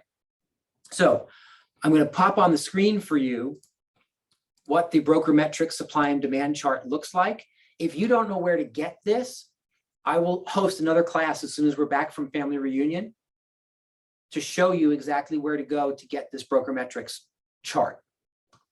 Please note, it is a brokermetrics product, which means you got to come into the office to grab it. I can't make it available to you remotely, but you do have access to this in our locations. So I'm going to read you the script, which is the next page that goes along with this. You like the seller, you pay attention to the chart in front of you. I'll read the script so you can hear how it overlays. So Donna, on this snapshot of the current market, the red lines represent homes that are on the market and available. The blue lines represent homes that are currently under agreement, and the green lines represent homes that have actually sold and closed. I'm sure you can see how simple it would be to place you on the red line. However, much more difficult to place you on the blue or green lines, as they represent a much smaller target. Do you agree? You do want to be on the blue or green lines, don't you? Yes. Yes. That's it. That's the whole script. We have this in front of them. I used to print it out monthly because it updates every month. Monthly, laminate it, and then use it. I used to print one out for each of my 3 or 4 main listing towns, have it as a tool, and just haul that sucker out each and every time. All you're looking to have this do is show people that more homes come on the market than sell. Do you agree, even in the last 12 to 18 months, that that is true? Because it is, right? Not every home in the last 12 to 18 months have sold. You can certainly see pre-pandemic, the red line was way bigger than the blue and the green lines, right? Post-pandemic, that differential got smaller. However, not every home that comes on the market sells. Make sense? That's all this is supposed to illustrate for them, because you want to help them get to the idea of, we need to make a good decision when we position the property. We need to be precise, because we don't want to just be languishing out on the red lines. We want to be in that blue and green lines, and they represent a much smaller target. That's the idea of precision. And so this is a 1-minute exercise. Right? You ask any questions, and then we move forward if no questions. Go ahead, Donna. So, and this, even though it just takes a few seconds, a minute, 2 minutes, like Rick just said, it is maybe the pixie dust of this conversation. This is a graphic, it's visual, there aren't that many words involved with it. A lot of sellers don't realize that not everything sells in any market. They don't realize that. And particularly in a hot market, they don't realize that. So that really drives it home. Yeah, well said. And the other thing to remember is that for about 60 or 70% of the clientele that you're going to be in front of, just based on behavioral style, a graph with pretty colors is a welcome break, right? Because they've been working, they've been answering questions, and they get to kind of look at something that visually distracts them and gives them additional information. Lisa and then Carolyn. So I apologize for asking that question, this question, but where it says active, I was looking at it and it'll say like 200 days or 180 days for each month, but there are properties that might have been on for only a week, 7 days, or just come on. So I'm a little confused on how to read that graph, just in case somebody were to ask me. Yeah, so I appreciate you asking that question, and I don't know the answer to the question. I might, if I spent some time kind of absorbing the data a little bit more.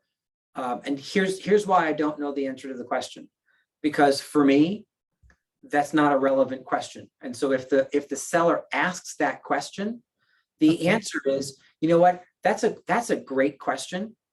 What I can tell you is that the system we use to pull this graph is really working kind of in a more general sense. And so what we really need to get from this particular graph is the fact that not every home sells. We can do a deeper dive if you need it, Mr. and Mrs. Seller, as to the homes that have sold versus been on the market. Like it doesn't matter. It just doesn't matter. That might be one of those things to say, that's a great question. If it's all right with you, I'm going to jot that down right over here. And we can come back to that and explore that a little bit later if you still have the question, if the question hasn't been answered by the end of our conversation. Could it be deflect that? Yeah, sure. Could it be something like that's the cumulative maximum days for the houses up to that month, and they're not including any new properties that just came on, and then when you go to look at the next month, it's now factoring that in. So if some have sold, then the other bars go up and the rate goes down. Sure, and like I said, I'm not going to necessarily answer the question, Sure, because the point I'm looking to make is don't get stuck in the weeds, right? Don't get stuck in the weeds on that. Donna, go ahead. You have something to add to that. Yeah, just because you will sometimes, if you've got the real data point driven people, you'll get a question like that. My answer to it is normally, these are averages. I want you to take in the big picture. This isn't house by house. These are just averages, and move on. Yeah, that's true. And maybe that is what it is an average. Exactly. Yeah. But don't get into last month in this house, and don't do that. Of course. That's my suggestion. Just say, these are averages. I just want you to get the big picture and then move on in your conversation. Yeah. And I think that's key. It is averages.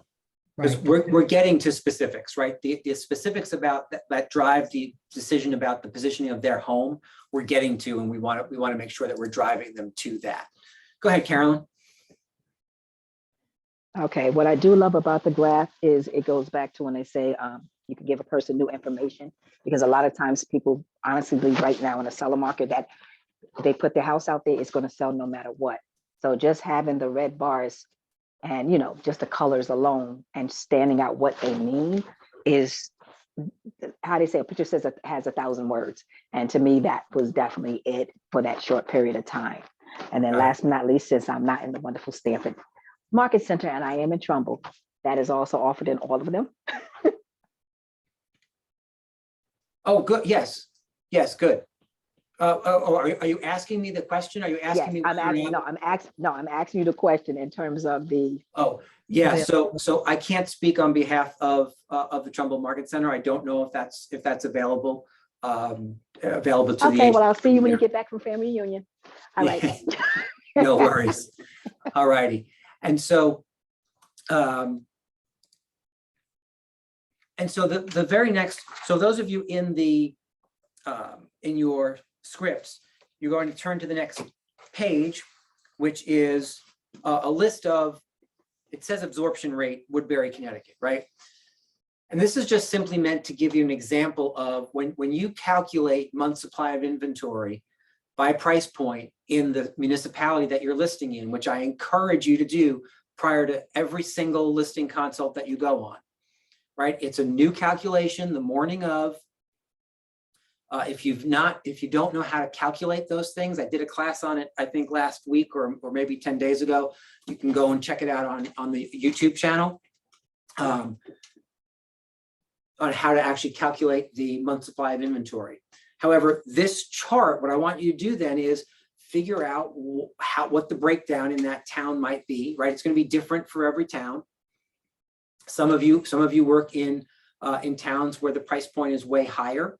And so, having something 250 to 400, if you're working in Westport or in Greenwich, is a ridiculous price point, right? You're going to do everything under, 750, and then maybe 750 to $1 million, and then $1 million, $1.5 million, $1.5 million to $2 million, and $2 million and over, right? You're going to break it down based on what makes sense in the municipality that you're working in. Calculate the month supply of inventory, and then have this conversation. So I want you guys to be paying attention to that chart, and I'll read the script just like we did the last time. So Donna, this chart outlines the month supply of inventory for all of Woodbury, as well as for different price brackets inside of Woodbury. Can you see how the market varies from price point to price point? I'm curious, based on this information, which range would you say is moving the fastest? Do you want me to, so I guess the 250 to 400, the 7 months? Yeah, I would 100% agree with that. And which would you say is moving the slowest? The 400 to, is that right? Yeah, the 400 to 550? Yeah, agreed. So I'm curious, what do you think this information tells us about how precise we need to be when choosing the positioning of your home? Oh, I see. Huh. So bands are important, the range, the Yeah, competition. they absolutely are. They absolutely are. Got it. And what do you think those bands say about how precise this decision needs to be?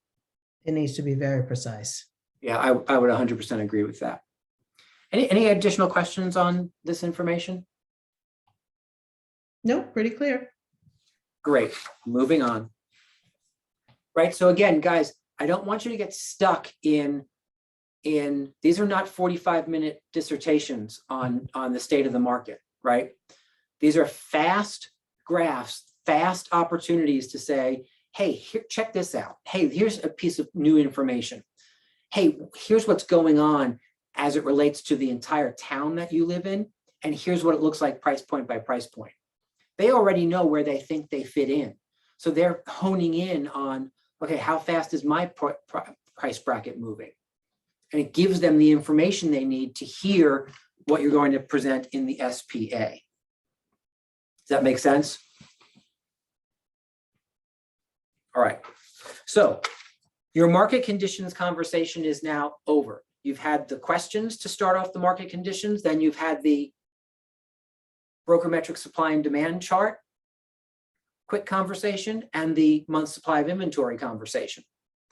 That moves you to the SPA.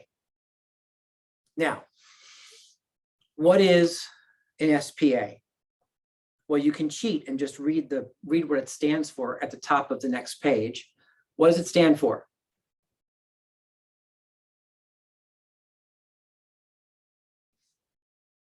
strategic positioning analysis. Yes, thank you very much. Strategic positioning analysis. So what's the big whoop? What's the difference between an SPA and a CMA? Why are we focusing on an SPA, not a CMA? Go ahead, Barbara. Because you want to price the property strategically. You want to make sure that it draws a lot of buyers. Yeah, so first and foremost, the name is just way cooler than CMA, right? The strategic positioning analysis. See, not enough of you laughed about that. It is way cooler, and we actually named it on purpose to be cooler. Again, you want to sit down and have a conversation with someone who has had this conversation with 2 other agents. You don't want to use the same process, and you don't want to use the same vocabulary. You want to sound different. You want to be speaking a slightly different language. And the word strategic was chosen purposefully because the reality about what we're about to do has everything to do with the seller's chosen strategy. Right? So calling it a strategic positioning analysis versus a comparative market analysis is on purpose. By the way, what P word is not in there? Price. Price, thank you, Anna, right? Because this is not a pricing conversation. It's not about the price. It's about how we position the property for maximum effect against the competition. Price is a small part of positioning. Positioning is not a small part of price. Make sense? So here's what I'd like to do. I'd like to run you through what this SPA sounds like, and then go back and kind of break it down line by line, and then go back and read it through again. Questions, we'll field questions as we're going through kind of line by line. But I want you to hear it once so you get the through line of how it sounds from space when you're just kind of working it. So, Donna, do you have any other questions on the economics and market conditions data that we have discussed thus far? No, that was very clear. Excellent. So if it's all right with you, let's move to a more specific version of this discussion and really focus in on how all of this affects your home. Would that work? Yes, please. Okay. So in order to be successful and obtain the result you're looking for, I would like for us to spend a little time examining the market through the eyes of both the buyer and the bank's appraiser. How does that sound? It sounds great. The bank's appraiser? Yeah, well, when you think about it, the buyer and the bank's appraiser are the 2 most important people to have to understand where you're coming from with your positioning, right? They're the ones who have to we have to justify things too. Got it. Okay. Does that help? Yeah, it does. Excellent. So first, let's take a look at the best 3 comparable properties to yours that have sold in Danbury in the past 3 months. And I'm laying them out for Donna to see. Donna, I'm curious, have you seen any of these houses? Oh, yeah. 14 Main Street. Yeah, they had an open house. I went in that one. Oh, that's great. What were your thoughts on it? It's a nice house. It's a nice house. They've got the updated kitchen, and the property's level. And I think they redid the bathrooms too. Yes, It was very nice. Excellent, excellent, excellent. So do me a favor, Donna, take a moment and review each of these comparable homes. And again, I want you to look at them through the buyer's eyes, right? So just take a moment and do that. And for the interest of time, Donna's moment is just going to be a second. If you had to buy one of these homes today, which one would it be? Oh, well, probably 14 Main Street. Aha, interesting. And why did you choose that one? Well, it's pretty much all done. I wouldn't have to do any work. They put in everything. It was nicely done. Indeed. And what else? Any other reason? Well, it's in the school district I want to stay in, and the yard is flat. So those are all really important things as well. Perfect, perfect, perfect. And just one more question on your choice. Talk to me about how appealing the sale price of that particular house is to you with regards to what it has to offer. I think it's reasonable. Got it. I mean, I Got it. think, So- that, you know, it's a lot of money, but for what you're getting, I think it's worth it. So it sounds to me like you see value in what's being offered for the Yeah. for the number. Yeah, for sure. Got it. Now, let me ask this, Donna. Would you agree that these properties are basically comparable to your home? Yeah, basically, yeah, I do think so. Excellent. So here, Donna, is a list of all of the current competition in this range. Mhm. As you can see, these are competitors from $525 all the way up to $600,000. Mhm. As a reminder, the main data point from the market conditions information that we discussed earlier was the word precise. Do you remember that? I do. Okay, so when you combine that, the idea of being precise, with the comparable data that you just reviewed, where do you feel you should position your property to outperform any and all of the other properties for sale?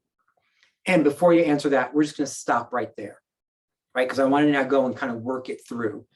So you see what we did, right? 3 best sold comps, asked Donna to talk about them a bit, got her agreement that they were basically comparable to her home, and then offered a list of the current competition, not current comparable competition, current competition in a bracketed price range, and then asked her her thoughts. Where do you believe you should position your home in order to outperform all of the other properties for sale? Now, for some of you, you're kind of hearing, all right, well, when do I step in and give my range? When do I tell them what I think the property is worth? Right? So here's the fun bit of news. You don't. You don't, because your idea about what the property actually is worth is not a really irrelevant part of the conversation. And I want you to think about what we just went through. Who chose the best 3 sold comps? Right. Oh yeah, you did. And so those 3 sold comps were 561, 568, and 575. So have you not, by delivering those comps to the table, really kind of directed the seller in a direction about where they should position the property? Oh, and by the way, who chose the bracket of the current competition for the seller to choose from? Yes, that's right. That was also you, right? So you've already said, because you've given them between 525 and 600, you've already kind of given the range. You've combined that range with the 3 best sold comps. And now you're asking something that many of you have never done in your career, or are surprised to hear, for those of you who have never actually listed a property, are surprised to hear that we don't get a say. We deliver the information, we get some clarity around the information, and then we ask a question. Remember, the job description I gave you 4 weeks ago is, or was, to interpret current conditions such that the client can make the best business decision possible. So we just helped interpret current conditions, and now the client's going to make the best business decision possible. Carly, I'm going to ask you to hold just for half a second on your question, because I want to start right at the top. Well, go ahead and ask the question. If we're going to get through it by going line by line, I'm going to ask you to hold it, but go ahead just in case it's not going to be addressed. You're not giving them current properties as well, right? You're saying like based on these 3 comps, like where do you feel you should list that? Or you're giving them current inventory and also? Yeah, so the list of current competition is all active inventory. Okay, so you're giving them those as well. That's But the just list, in a right? list form. Correct. It's just Got a it. list so that they can kind of see where they fit in, right? So in this particular example, you know, I'm thinking Donna should be on it like 579 or something like that. So I'm giving 525 to 600, maybe 550 to 600 as that range of all the competition in there, not sold competition, all the active competition. Because let me ask you this, do you guys agree that comps, sold comps, are the rear view mirror? Right? They're a good guess about what's happening in the future. However, the current stuff is the front view, is the windshield. And you've got to look out the windshield in order not to crash. You can't drive successfully to your destination if you're only ever looking in the rear view mirror. So that's how we kind of bridge the two. Here's what the last three and the best three sold for, which will guide you forward. However, here's the current competition. Where do you think you best fit? So you're just doing that price range, like Correct. the small price range. Okay. Correct. It's why this conversation is not a pricing conversation. It is truly a positioning conversation. Remember, Donna said quick sale before. So again, regardless of what the current market is doing, in a quick sale scenario, there's a number that's different than in a scenario where you're okay being on the market for 30 or 45 days. Right? Say yes, the answer is yes. All right, so top of the page, SPA. If it's all right with you, I'd like to move to a more specific version of this discussion and focus in on how this affects your home. Let's talk about the eyes of the buyer and the bank's appraiser. Why is that an important statement to make?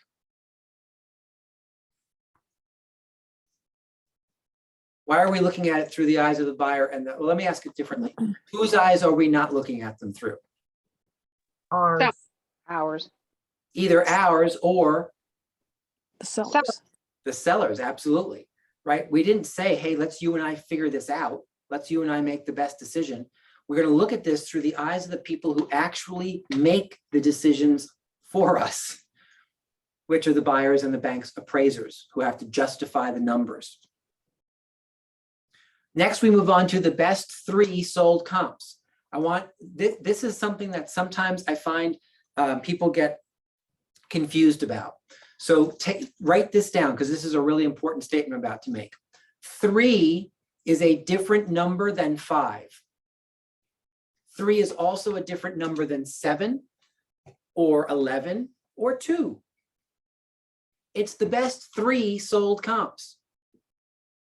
Why is it the best 3 sold comps? Tell me why that makes sense. Who else uses the best 3 sold comps? Appraiser. The appraiser. We just said we're going to look at these through the eyes of the buyers, the buyers and the bank's appraiser. So let's do things the way the appraiser will do them. What's another reason we want to limit it to the best 3 sold comps? What happens when we use too many comps? What happens, Anna? It's confusing the seller. Yes. Confusing to who? To the seller and to who else? To yourself. us. Yeah, to us. I can't tell you how many times people have asked me for help in terms of positioning a property or coming up with numbers for a property. And I say, okay, well, send me what you have. I'll be happy to take a look at it. And I get like 19 different properties. Like, okay, which are the best 3 solds? Well, I really like these 3, but then this one is $50,000 higher, but it kind of looks like that one. It has the same amenities, is it the best of the 3? Is it of the 19? What are the best 3? Is that one in it?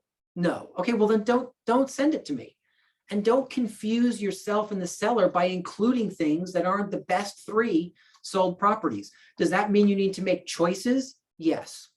Does that mean that some of the ones that you struggled with that were right on the cusp of maybe being one of the bests might need to be printed and in your briefcase as well in case you get asked about them? So we can have a conversation around why they weren't chosen? Perhaps. However, when you're clear and you just show up as the one, the best 3 are usually the best 3 and they don't get questioned. Yes, Carly. Sorry, we just had a visitor coming over. Okay, so by best three, you're talking about like the three closest to what you have, not the three in the best in terms of like best, so like best price. So you're talking three like most comparable. Yes, yes, thank you for asking Got it. that, because yes, that's a good clarifying point. I'm not talking about the best three to get to justify somebody's higher number. I'm talking about the best three, again, like a third-party objective appraiser will walk in and say, these three homes are the most comparable to the subject property based on style, condition, bedrooms, baths, square footage, whatever else you're going to use. And again, in the interest of time, I'm going to, if you have a question about how to choose the best comps, you can go to YouTube if you need it tonight or tomorrow, because I've done a class on that as well. And I'll also put something on when we get back from family reunion to kind of walk you through at least the criteria that I use to choose the best three sold comps. Why do we ask if Donna had ever seen any of the houses?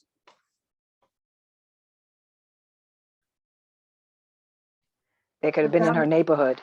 Yeah, just in case she actually had, right? Frankly, I'm thrilled when a seller says, oh yes, I've seen that. You saw how excited Donna said, oh yeah, I've been in that one. Well, great, tell me about it. Now I don't have to tell her about it. She can tell me about it.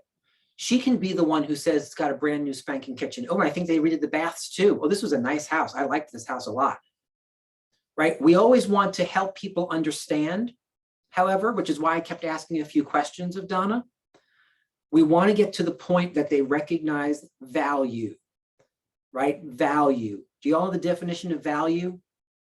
Okay, write this down because this is important. Definition of value is more for the same or the same for less. The definition of value is more for the same or the same for less. And so as you're having conversations around the properties, if in fact someone's seen one, and or even if not, right? Because eventually you're going to ask them, which of these would you buy? Right? That's my favorite part of this, by the way, this process. So like if you were the buyer, because I'm putting Donna I'm having her model the behavior of the buyer that she's hoping to attract. Right? So if you were the buyer, which of these three houses would you buy? Because here's what's real. People buy based on value. That one house had more updated for about the same amount of money as the other two, which is why Donna was attracted to it. She's modeling the behavior of the buyers that are going to show up with her as a seller. And so when we help her model that and see that she made a decision based on value, right? One of the scripts that's not written down here that I used to use a lot was, I couldn't agree more, right? I guide the conversation to, so it sounds like what you're saying is you chose that based on it presenting the best value of the three, based on the things that are important to you. Yes, because nobody ever says no to that, because that's how people choose. And the follow-up script to that, when I was still listing property was, would it surprise you to know that that is how most buyers choose the property that they choose? Right? We want to send the message, hey, you just made a decision. Don't forget about this decision 5 minutes from now when you're looking to position your own house. Because when you all of a sudden want to list it all the way up here, well, then there's no value. No one's going to choose you the way you just chose because there's no value there. Make sense? I'm going to get to the two questions on the board in just half a second. And would you agree that this property is basically, by the way, for those of you who didn't add the word basically in, I want you to add the word basically into that script. Would you agree that these properties or this property, you can use the one they picked or all three, whichever works best, basically comparable to your home?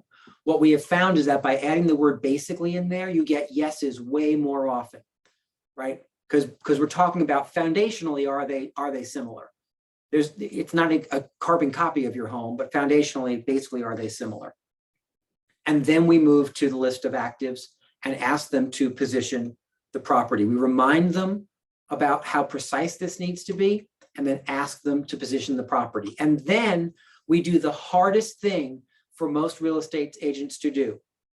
We ask the question, where do you feel we should position the property to outperform any and all the properties for sale? And then we take out our stapler and we staple our lips shut. So that you can't talk again. Even if they're struggling, if there's silence and they're like, oh, goodness me, oh my, where's my pen? Where's my paper? Let me circle.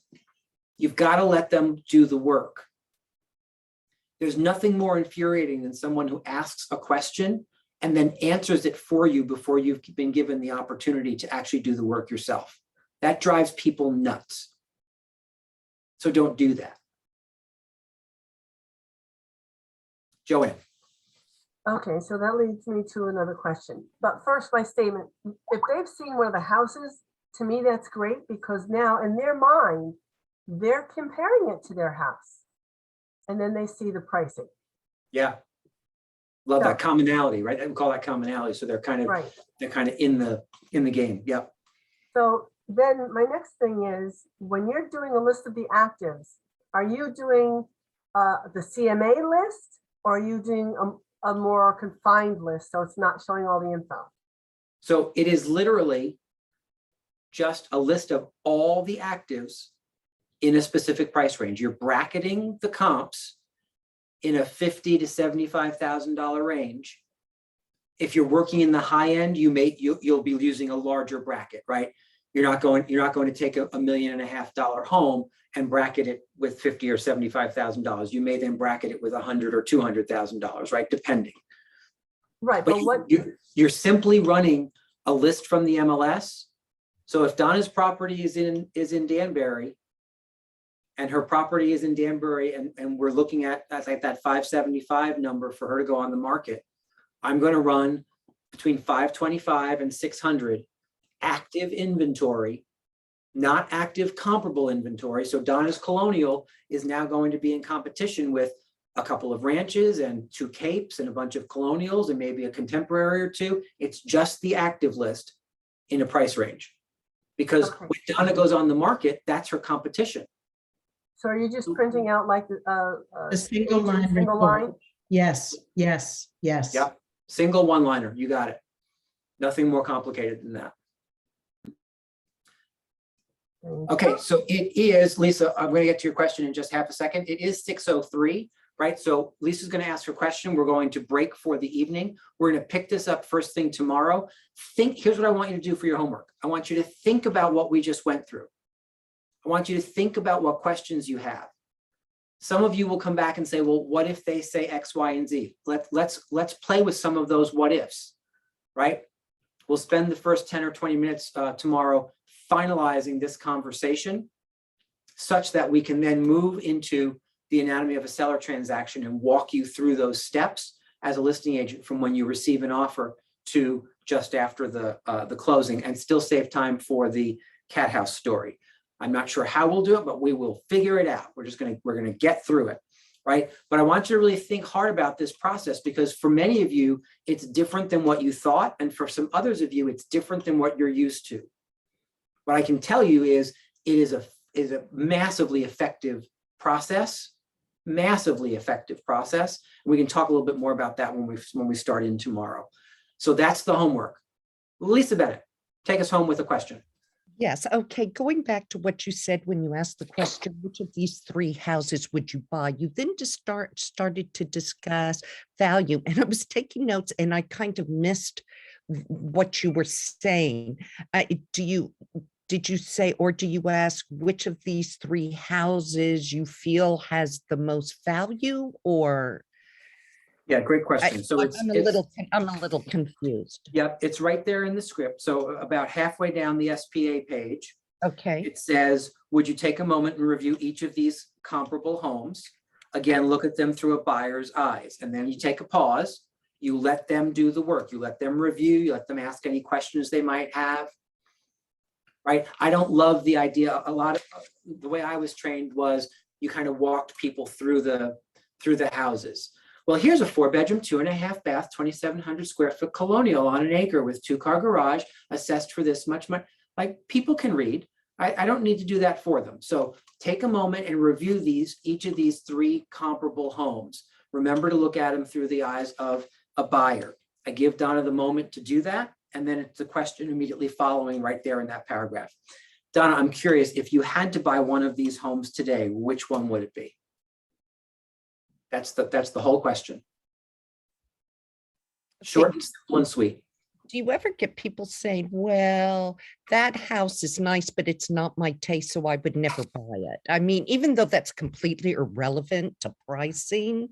Sure. People say a lot of, here's one thing you have to recognize. People say a lot of irrelevant things, a lot of irrelevant things. What you have to get better and better at is kind of putting that filter on. And so if I asked you that question and you said that to me, I would, again, always validate. Yeah, absolutely. I understand. And yet, if you had to buy one of these 3 homes, which would it be? I just asked the question again. Let's refocus you. Oh, that's really hard. I understand. Would you ever say which one of these homes, bracket, regardless of your taste, that you feel has the most value? Well, I think if they kept going back to I don't like any of them, Yeah. I might simply say, so let's do me a favor, setting aside personal taste. Okay. Which of these homes? So at some point, you have to kind of help them parse through. I can tell you just so we're all on the same page. Okay. If you'll follow the script, people ultimately understand what you're asking and they ask the question. Sure. Yeah. The way you get all this out of left field stuff is when you're not following a script and process, you're kind of making it up as you go along, then the seller feels like they have to make it up as they go along.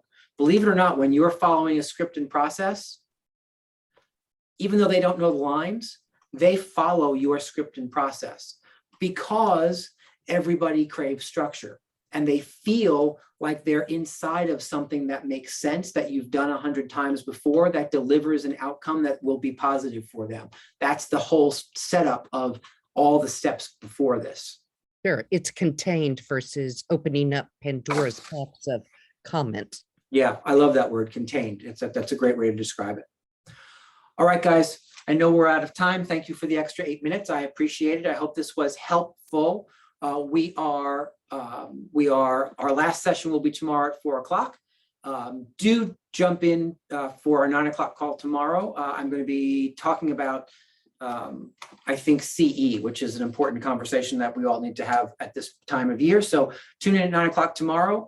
All Agent Business Mastermind, which is for everybody if you're interested in jumping into a mastermind about current market and obtaining listings. That's going to be at 1 o'clock tomorrow. And then we meet again 4 o'clock on the dot, finish up our SPA conversation, and then move into the anatomy of a seller transaction, finish up with the cat house story, and you get to graduate. Ooh, baby. Spectacular. Just in time for family reunion.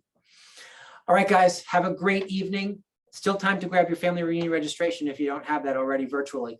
Go on to go to familyreunion.kw.com and you can grab that. I look forward to seeing you tomorrow. Have a great night. Great. Thank you, Rick. Thank you so much. Thanks, Rick. Thank you.